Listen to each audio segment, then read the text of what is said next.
আমার মেয়ের এইভাবে যে হত্যা করছে, নির্যাতন করছে, অত্যাচার করছে, তিলে তিলে মারছে। আমি আইনের কাছে বিচার চাই, আইনের কাছে বিচার চাই, আমি ওই লোকের ফাঁসি চাই। হ্যালো এভরিওয়ান, আসসালামু আলাইকুম ওয়া রাহমাতুল্লাহি ওয়া বারাকাতুহু। সবাই কেমন আছেন? আশা করি সবাই ভালো আছেন। আমিও ভালো আছি আলহামদুলিল্লাহ। আপনারা দেখতেছেন বি কেয়ারফুল ইউটিউব চ্যানেল এবং বি কেয়ারফুল ফেসবুক পেজ। আপনাদের সাথে আছি আমি কামরুল হাসান চৌধুরী। তো বন্ধুরা, গত শনিবারে যে চাঞ্চল্যকর হত্যাকাণ্ডটি ঘটে যায় ব্রাহ্মণবাড়িয়ায়, সেই হত্যাকাণ্ডের বিষয়ে আজকে আমরা জানবো সেই ভিকটিমের মায়ের মুখ থেকে, অর্থাৎ সেই ভিকটিম ময়নার মায়ের মুখ থেকে আমরা জানবো যে ময়না কিভাবে হারিয়ে যায় এবং কিভাবে তার লাশ পাওয়া যায়। এবং একইভাবে সেই বিষয়টা একজন সাংবাদিকের মুখ থেকেও আমরা শুনেছি, তার মুখ থেকেও শুনবো। তো প্রিয় দর্শক, ব্রাহ্মণবাড়িয়ার সরাইল উপজেলার শাহবাজপুর ইউনিয়নের সন্দনিয়াপাড়া গ্রামের রিফা বেগম এবং প্রবাসী রাজ্জাক দম্পতির একমাত্র কন্যা সন্তান মাইমুনা আক্তার ময়না, যে আগের দিন দুপুরে খেলার জন্য বাইরে বের হয়, তারপর তাকে খুঁজে পাওয়া যায়নি। পরের দিন সকালে তার লাশ পাওয়া যায় মসজিদের দোতলায়। এখন সেই হত্যাকাণ্ডটি কিভাবে গঠিত হয় সেটা একমাত্র আল্লাহই জানেন। এখন সেটা হচ্ছে প্রশাসনের কাজ সেই বিষয়টা উদ্ঘাটন করা, হত্যাকারীকে আটক করা এবং হত্যার মোটিভটা খুঁজে বের করা। তো আমাদের প্রশাসনের উপর অবশ্যই ভরসা আছে, আমরা অবশ্যই প্রশাসনের উপর ভরসা রাখি। প্রশাসন অবশ্যই এই হত্যার রহস্যটা উদ্ঘাটন করবে। তো চলেন এখন আমরা শুনি ময়নার মা আসলে সোশ্যাল মিডিয়ায় কি বলতেছে এবং প্রশাসনের কাছে তার কি দাবি। আমার কলজা মারতে চাই, আমি একটা মা, আমার তিনটা সন্তান, মধ্যে সন্তান আমার কাছ থেকে গাইরা নিছে গা। ছেলেটারে বলছে উল্লা গলার সাথে বাঁধছে, বান্ধা সাইরা আমার যেটা উপুক করে বালাই তো রাখছে, সারা অঙ্গ কালো হয়ে গেছে গা। কবে মেরে পাওয়া গেছে, আপনি তাড়াতাড়ি জানো একবারে অবসর মেয়ে। আমার মেয়ের মনে তুলে রাখছে না, নাইলে তো আমার ভাইবার কথা হুজুর বিলে ডাকতেছে। মেয়ে হারানোর শোকে কাতর রিফা বেগম ক্লিয়ার করে কথা বলতে পারতেছেন না, কান্নার সুরে সুরে কথা বলতেছেন, যেটা ক্লিয়ারলি বোঝা যাচ্ছে না। তো তিনি যেটা বলেছেন বা তিনি যেটা বলতে চাইতেছেন বা সেটা আমি নিজে আপনাদের বলতেছি। তো তার এই ভিডিওটা দেখার পর আমি যেটা বুঝতে পারলাম বা আরও একজন সাংবাদিকের মুখ থেকে আমি শুনেছি, তো পুরো বিষয়টা থেকে আমি যেটা বুঝতে পারলাম সেই বিষয়টা আমি এখন আপনাদের বলতেছি। এই ময়নার আসল নাম হচ্ছে মাইমুনা আক্তার ময়না। ময়নার বয়স 9 বছর এবং সে 5ম শ্রেণীতে লেখাপড়া করতো। তারই পাশাপাশি একটি মাদ্রাসায় সে নুরানি বিভাগেও লেখাপড়া করত। খুবই চঞ্চল প্রকৃতির একটি মেয়ে এই ময়না, এক কথায় দুরন্ত। পড়ালেখার পাশাপাশি সে কিন্তু খুব বেশি খেলাধুলা নিয়ে ব্যস্ত থাকত। দিনে কয়েকবার সে বাইরে যেত, কিন্তু সে বারবার ছুটে আসতো তার মায়ের কাছে। কিছুক্ষণ পরপর সে তার মায়ের কাছে চলে আসতো এবং কিছু কথা বলতো, কিছু সময় কাটাতো মায়ের সাথে, তারপর আবার চলে যেত বাইরে বন্ধুদের সাথে খেলার জন্য, আবার চলে আসতো, কিছুক্ষণ সময় আবার মায়ের সাথে কাটাতো, আবার চলে যেত বাইরে। তো ময়নার মা যেটা বলতেছেন ওনার ভাষ্যে, যে ওই দিন যেদিন ময়না নিখোঁজ হয় ওই দিন ময়নার মাদ্রাসায় তার দাওয়াত ছিল, সেখানে সে দাওয়াত খেয়ে আসে এবং সাথে করে কিছু খাবার নিয়ে আসে তার মায়ের জন্য। তারপর দুপুরে সে খেলার জন্য বাইরে চলে যায়। তো প্রতিদিনের ন্যায় ওই দিন আর ফিরে আসেনি। অনেক সময় যাবার পর ময়নার মায়ের মনে সন্দেহ জাগলো। তারপর তিনি খুঁজতে চলে গেলেন, সম্ভাব্য প্রতিটা জায়গা তিনি খুঁজলেন এবং তাকে না পেয়ে তিনি এক পর্যায়ে কাতর হয়ে গেলেন। পুরা দিন খোঁজাখুঁজির পর তাকে না পেয়ে মসজিদের মাইকিং করিয়ে দিলেন যে ওনার মেয়ে হারিয়ে গিয়েছে। তারপর পাড়া প্রতিবেশীর পরামর্শে তিনি চলে যান থানায়, সরাইল থানায় গিয়ে তিনি একটি জিডি করেন যে ওনার মেয়ে হারিয়ে গিয়েছে, খুঁজে পাওয়া যাচ্ছে না।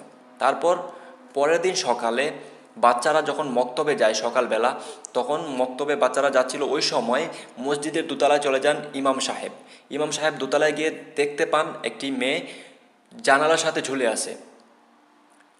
তারই পায়জামা দিয়ে তার গলা বেঁধে রাখা আছে এবং সে একদম বিবস্ত্র অবস্থায় আছে, সেখানে ঝুলে আছে এবং তাকে উপর করে রাখা হয়েছে।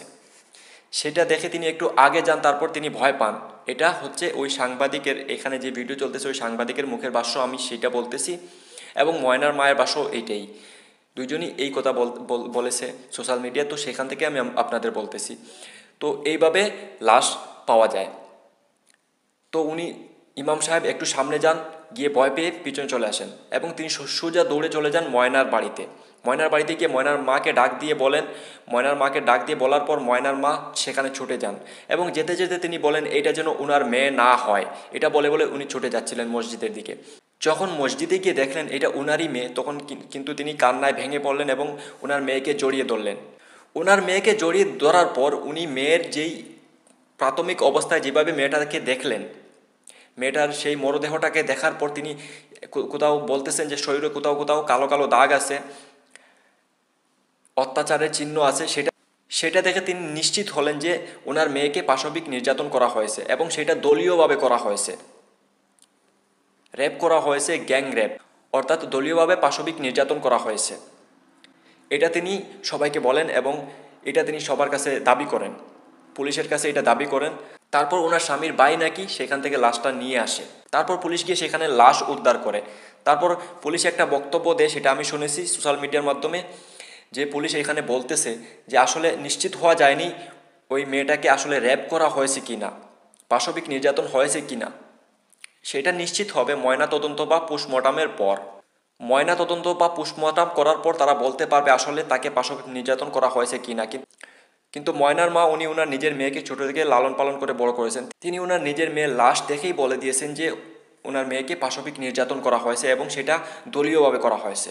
এখন এখানে রিফা বেগম অর্থাৎ ময়নার মায়ের দাবি হচ্ছে ওনার মেয়ের সুষ্ঠু বিচার হোক, হত্যাকারীদেরকে গ্রেফতার করা হোক, আইনের আওতায় আনা হোক এবং দৃষ্টান্তমূলক শাস্তি দেওয়া হোক। এটাই উনি বলতেছেন, উনি দৃষ্টান্তমূলক শাস্তি চান, ময়নার হত্যাকারীদের দৃষ্টান্তমূলক শাস্তি চান। এটা আমরাও চাই, আমি জানি দেশের জনগণও এটা চায় এবং আমি নিজেও চাই যে এই হত্যাকারীদের দৃষ্টান্তমূলক শাস্তি হোক, অতি সত্বর এদেরকে আইনের আওতায় আনা হোক। তো এটা হচ্ছে পুলিশের কাজ, আমাদের পুলিশের উপর অবশ্যই ভরসা আছে, পুলিশ অবশ্যই তারা নিজের কাজ করবে এবং হত্যার রহস্য খুঁজে বের করবে এবং সেটা উদ্ঘাটন করে হত্যাকারীদেরকে গ্রেফতার করবে এবং হত্যার মোটিভ বের করে নিয়ে আসবে। আর অবশ্যই আমরা সেটা জানতে পারবো। তো আমরা শুধু চাই এই নিষ্পাপ শিশু ময়না হত্যার সঠিক বিচার হোক এবং দৃষ্টান্তমূলক শাস্তি দেওয়া হোক অপরাধীদের। এখন চলেন আমরা শুনি ময়নার মা আসলে কি বলতেছেন ওনার মেয়ের বিষয়ে, বা ওনার কি দাবি জনগণের কাছে, ওনার কি দাবি প্রশাসনের কাছে, ওনার কি দাবি সরকারের কাছে, উনি কি দাবি করতেছেন সেটা আমরা শুনি। আচ্ছা, আমার মেয়ের এইভাবে যে হত্যা করছে, নির্যাতন করছে, অত্যাচার করছে, তিলে তিলে মারছে, আমি আইনের কাছে বিচার চাই, আইনের কাছে বিচার চাই। আমি ওই লোকের ফাঁসি চাই, ওই লোকের তদন্ত করে আমার দেখাক, আমি ওই লোকের ফাঁসি চাই, ওই লোকের আমি ফাঁসি চাই। আইনের কাছে আমার হৃদয় আবদার, আমার নিষ্পাপ শিশু বাইরা, আমার নিষ্পাপ শিশু, আমার শিশু পাপ নাই, আমার নিষ্পাপ শিশু। আমি আইনের কাছে হৃদয় আমি বিচার চাই। ওকে কাদা সরকার, ডক্টর ইনুসের কাছে আমি। তো প্রিয় দর্শক, ওনার এইটাই দাবি, ওনার মেয়ের হত্যাকারীদেরকে আইনের আওতায় আনা হোক এবং তাদেরকে ফাঁসির কাষ্ঠে ঝোলানো হোক। এবং তারই সাথে সাথে আমারও এটাই দাবি, এই হত্যাকারীদেরকে অবশ্যই ফাঁসির কাষ্ঠে ঝোলানো হোক। এদেরকে রেহাই দেয়া যাবে না। এরা হচ্ছে সমাজে বেঁচে থাকা হায়না। এদের থাপা থেকে একটা 9 বছরের শিশু বাচ্চা মেয়ে বাঁচতে পারেনি। এদের বেঁচে থাকার কোনো অধিকার নেই। এদেরকে ফাঁসিতে ঝুলানো হোক। তো বন্ধুরা, আমার এই ভিডিওটা বানানোর মূল কারণ হচ্ছে আপনাদেরকে সতর্ক করব, সাবধান করব। আমি এই চ্যানেলটা খুলেছি আপনাদেরকে সাবধান করার জন্য, সতর্ক করার জন্য। এখানে আমি যেটা বুঝতে পারলাম, আসলে ময়নার বাবা প্রবাসে থাকার কারণে ময়নার মা অনেকটাই এই ময়নার উপরে ডিপেন্ডেড। অর্থাৎ বাজার বা দোকান থেকে কোনো বাজার সদাই আনার জন্য ময়নার মা ময়নার উপরেই ডিপেন্ডেড। কাউকে কোনো পাড়া প্রতিবেশীকে কোনো কিছু পাঠানোর জন্য বা কোনো খবর আদান প্রদানের করার জন্য কিন্তু ময়নার মা ময়নার উপরেই ডিপেন্ডেড প্রতিটা বিষয়ে। এবং তারই সাথে সাথে এই ময়না মেয়েটাও কিন্তু একটু চঞ্চল প্রকৃতির মেয়ে, খেলাধুলা নিয়ে খুবই ব্যস্ত থাকতো। সেই কারণেই কিন্তু সে এই গ্রাম বা পাড়ার শেয়াল হায়নাগুলোর নজরে চলে আসে এবং তাকে প্রাণ হারাতে হয়। সেজন্য অবশ্যই নিজের ফ্যামিলির প্রতিটা মানুষের উপর নজর রাখবেন, খেয়াল রাখবেন সে কোথায় যাচ্ছে, কার সাথে মিশতেছে এবং তার সাথে কে মিশতেছে। এবং আপনার বাড়ির আশপাশে বা আপনার গ্রামের ভিতরে অপরিচিত কোনো লোক আছে কি না, কে গুড়গুড় করতেছে আপনার গ্রামের ভিতরে, কে গুড়গুড় করতেছে আপনার বাড়ির আশেপাশে, সেটা অবশ্যই লক্ষ্য করবেন এবং একদমই এড়িয়ে চলবেন না। একদমই কোনো বিষয় এড়িয়ে চলবেন না। আপনার বাড়ির আশেপাশে অপরিচিত কেউ ঘোরাফেরা করতেছে, আপনি এড়িয়ে চলে আসলেন, না ভাই, এতে আপনার সমস্যা হতে পারে, আপনার ক্ষতি হতে পারে, আপনার উপর বিপদ আসতে পারে। আপনি তাকে তখনই জিজ্ঞেস করুন সে কে, কোথা থেকে এসেছে, তাকে প্রশ্ন করুন। সাবধান হন, সতর্ক হন এবং নিজের ফ্যামিলির প্রতিটা সদস্যের উপর লক্ষ্য রাখুন। বর্তমান সময়ে বাংলাদেশের পরিস্থিতি খুবই খারাপ। একদিকে রাজনৈতিক প্রতিহিংসার আগুন, অন্যদিকে এই মানুষ খেকুর শেয়াল হায়নাগুলো কিন্তু সমাজে ছড়িয়ে পড়েছে এবং বিভিন্ন জায়গায় তাদের হিংস্র থাপা বসাচ্ছে। সেজন্য অবশ্যই সাবধান থাকবেন, সতর্ক থাকবেন এবং নিজের ফ্যামিলির প্রতিটা সদস্যের উপর লক্ষ্য রাখবেন এবং নিজের উপর লক্ষ্য রাখবেন এবং সব সময় সতর্ক থাকবেন, সব সময় সাবধান থাকবেন, চোখ কান খোলা রাখবেন। দেখা হবে নেক্সট ভিডিওতে। ততক্ষণ নিজে সেফ থাকুন, সতর্ক থাকুন এবং নিজের ফ্যামিলির প্রতিটা সদস্যকে সেফে রাখুন। আল্লাহ হাফিজ। আসসালামু আলাইকুম ওয়া রাহমাতুল্লাহি ওয়া বারাকাতুহু।